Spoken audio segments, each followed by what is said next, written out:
Je dis au revoir à l'air pur de l'île de Talim et je rejoins Manille. J'y trouve des pubs pour Jésus, mais pas que. Naturellement, j'y trouve aussi des buildings et 11,5 millions d'habitants. Il y a donc aussi des voitures, beaucoup de voitures.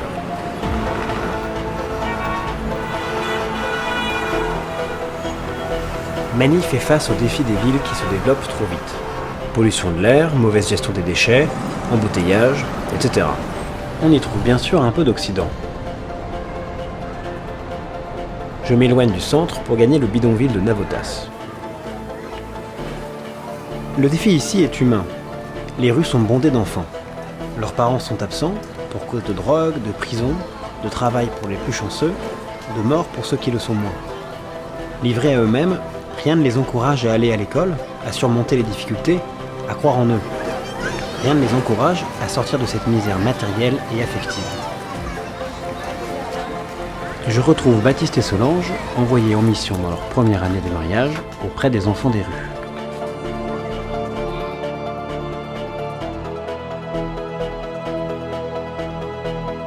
Leur mission, l'accès à la culture pour les enfants des bidonvilles via l'association Philbook, fondée en 2010 par d'anciens volontaires MEP.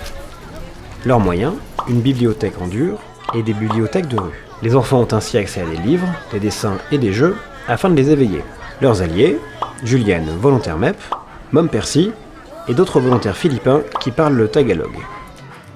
Il y a aussi la chatte Philoute, toujours prête à leur remonter le moral. Lors d'une journée classique, Mom Percy ou les volontaires philippins lisent un conte. On dessine et on lit.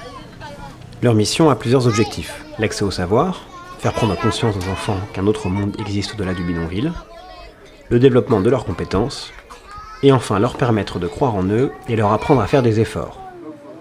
Il s'agit de leur donner une vision, celle d'une vie meilleure, et la conviction qu'ils peuvent s'en sortir.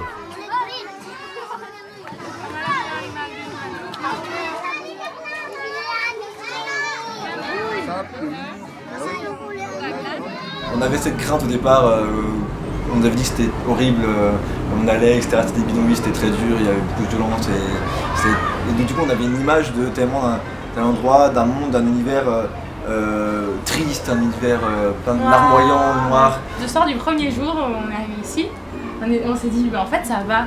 Mais en fait ça va parce que ces enfants ils sont venus, ils nous ont tout de suite fait des câlins, tout de suite demandé comment on s'appelait, etc. Et du coup en fait les enfants prennent toute la place, on va mettre de la lumière, enfin vraiment c'est des petites lumières dans les ténèbres quoi.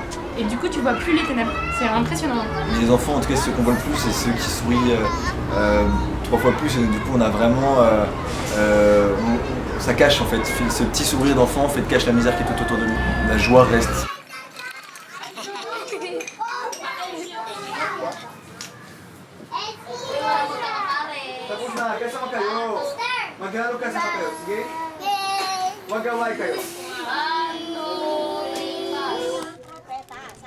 La plus grande joie de la mission, moi, c'est quand les enfants arrivent et qu'ils nous courent dessus et qu'ils nous sautent dans les bras. Et surtout quand ils sautent dans les bras de Baptiste. Pour moi, le fait de voir les enfants qui vont voir Baptiste et qui lui font des câlins, qui lui montent sur le dos, machin, ça je trouve ça vraiment trop chouette quoi. Ils sont hyper tendres, hyper affectueux et c'est vraiment une grande joie, la joie principale de la mission.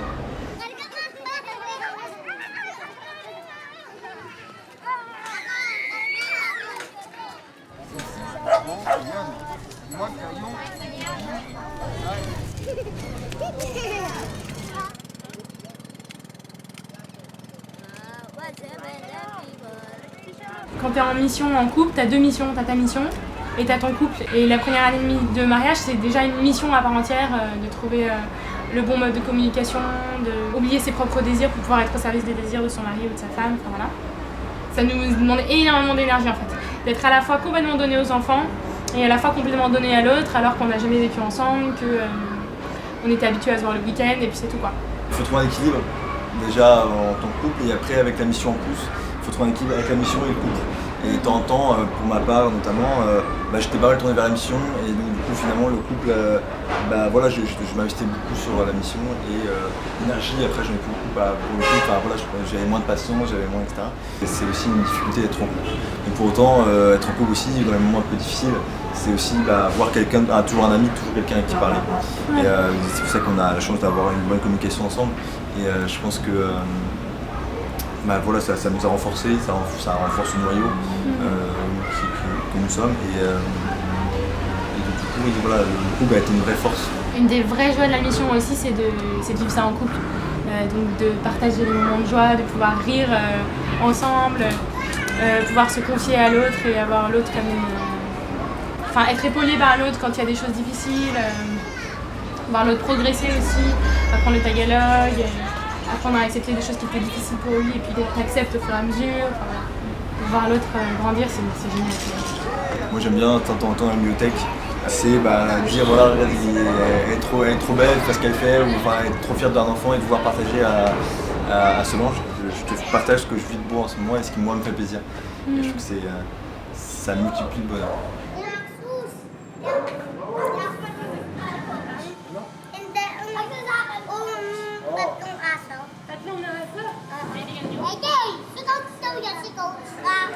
Et je pense que c'était aussi un moyen beau et fort aussi pour notre couple de dire on sort de tout ce qu'on connaît, on sépare notre famille et en fait on part à l'aventure, on donne ce moment où on se laisse tout embêté par Dieu, dire voilà tu me mènes où tu veux. Et je pense que c'était un moment où je pense qu'il est bon dans le couple d'écrire sa propre histoire et surtout commencer à son couple comme on veut qu'il commence. Et nous on a voulu qu'il commence sous le regard de Dieu et abandonner en Dieu, avec Dieu et en Dieu.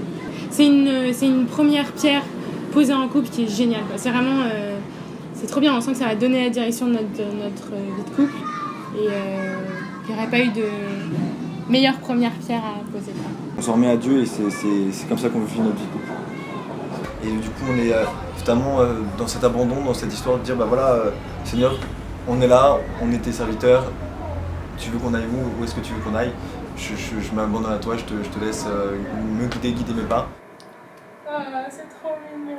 Et on se décale. Bravo. Et on se décale et gros plan en zoom. Ah ouais, c'était la transition.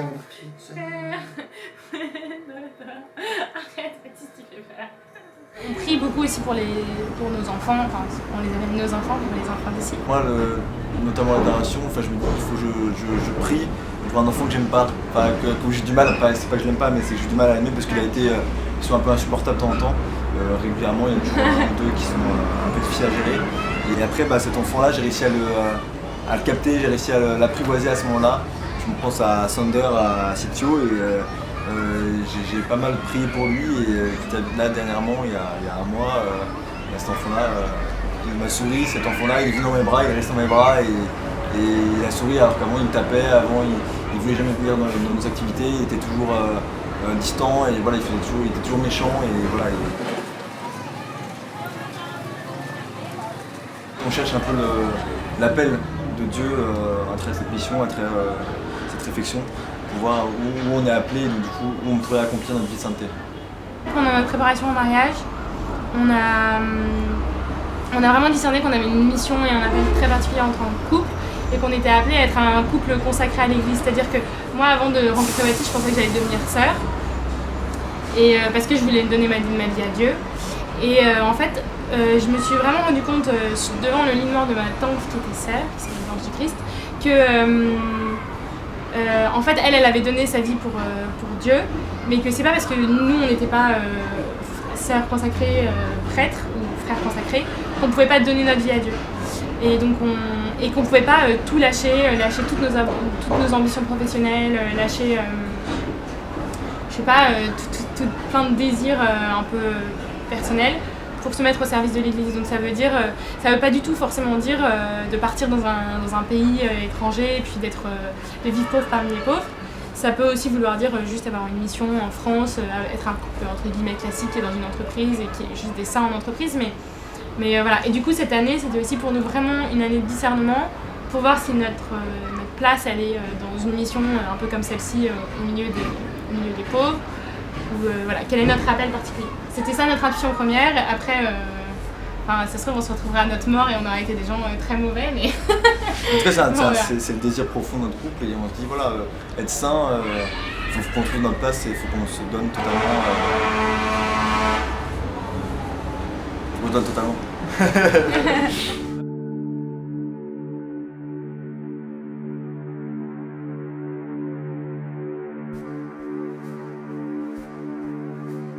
Si c'était à refaire de partir la première année de mariage, vraiment je le referais. Ça a fait énormément grandir mon admiration envers Baptiste. Et c'était trop beau de le voir, et c'est toujours trop beau de voir ses qualités se développer et de voir à quel point il devient de plus en plus lui-même. Je vois son sens de l'aventure qui se développe, je vois son sens de l'initiative, sa douceur, sa paternité aussi qui se développe. Et ouais, ça fait vraiment grandir mon amour pour lui, un amour qui est moins basé sur les sentiments, mais plus sur des choses réelles. Donc si un couple me demandait est-ce que tu me conseilles de partir pendant ma première année de mariage ou ma deuxième année de mariage, est-ce que tu me conseilles de repousser l'accueil d'un enfant, est-ce que tu me conseilles de prendre des risques sur le plan professionnel, etc. Je dirais mais oui à fond, parce qu'en fait c'est une première pierre géniale à poser en tant que couple et ça, je suis sûre que ça va vraiment consolider notre fondation et les fondations de notre famille aussi.